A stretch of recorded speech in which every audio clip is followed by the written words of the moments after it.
I'm here to talk you through some of the things you can expect to see during your first week here and to help you get started down this new and exciting career path. Now, I want you to forget anything you may have heard about the old location, you know. Some people still have a somewhat negative impression of the company. That old restaurant was kind of left to rot for quite a while, but I want to reassure you, Fazbear Entertainment is committed to family fun and above all, safety. They've spent a small fortune on these new animatronics. Facial recognition, advanced mobility, they even let them walk around during the day. Isn't that neat? But most importantly, they're all tied into some kind of criminal database so they can detect a predator a mile away. Heck, we should be paying them to guard you. Now that being said, no new system is without its kinks. You're only the second guard to work at that location. The first guy finished his week but complained about conditions. We switched him over to the day shift. So, hey, lucky you, right? Mainly he expressed concern that certain characters seemed to move around at night and even attempted to get into his office. Now, from what we know, that should be impossible. That restaurant should be the safest place on Earth. So while our engineers don't really have an explanation for this, the working theory is that the robots were never given a proper night mode. So when it gets quiet, they think they're in the wrong room. So then they go try to find where the people are, and in this case, that's your office. So our temporary solution is this. There's a music box over by the prize counter, and it's rigged to be wound up remotely. So just every once in a while, switch over to the prize counter video feed and wind it up for a few seconds. It doesn't seem to affect all of the animatronics, but it does affect one of them. And as for the rest of them, we have an even easier solution. You see, there may be a minor glitch in the system, something about the robot seeing you as an endoskeleton without its costume on and wanting to stuff you into a suit.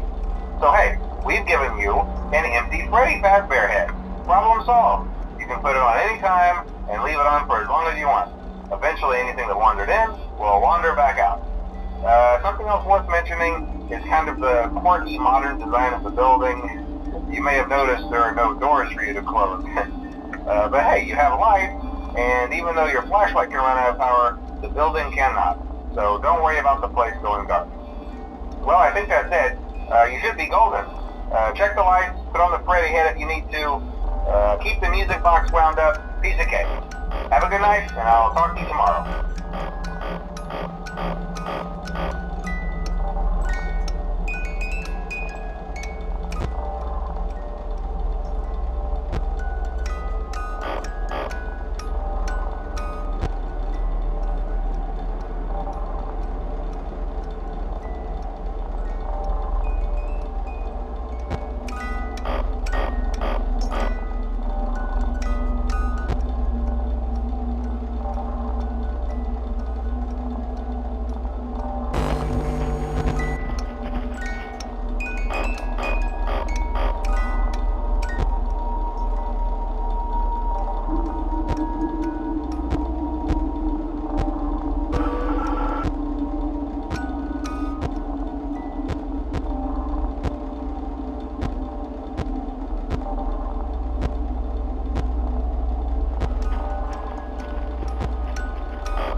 your first night wouldn't be a problem. You're a natural. By now I'm sure you've noticed the older models sitting in the back room. Those are from the previous location, and we just use them for parts now. The idea at first was to repair them. They even started retrofitting them with some of the newer technology. But they were just so ugly, you know, and the smell. So the company decided to just go in a whole new direction and make them super kid-friendly. Those older ones shouldn't be able to walk around, but if they do, the whole Freddy head trick should work on them too, so whatever. I loved those old characters. Did you ever see Foxy the Pirate? Oh wait, Foxy. Oh yeah, Foxy. Hey listen, that one was always a bit twitchy. I'm not sure if the Freddy head trick will work on Foxy. If for some reason he activates during the night, and you see him standing at the far end of the hall, just flash your light at him from time to time. Those older models would always get disoriented with bright lights. It would cause a system restart or something. Come to think of it, you might want to try that on any room where something undesirable might be. It might hold him in place for a few seconds. That glitch might have carried over to the newer models too. One more thing, don't forget the music box. I'll be honest, I never liked that puppet thing. It's always thinking, and it can go anywhere. I don't think the Freddy mask will fool it, so just don't forget the music box. Anyway, I'm sure it won't be a problem. Have a good night, and I'll talk to you tomorrow.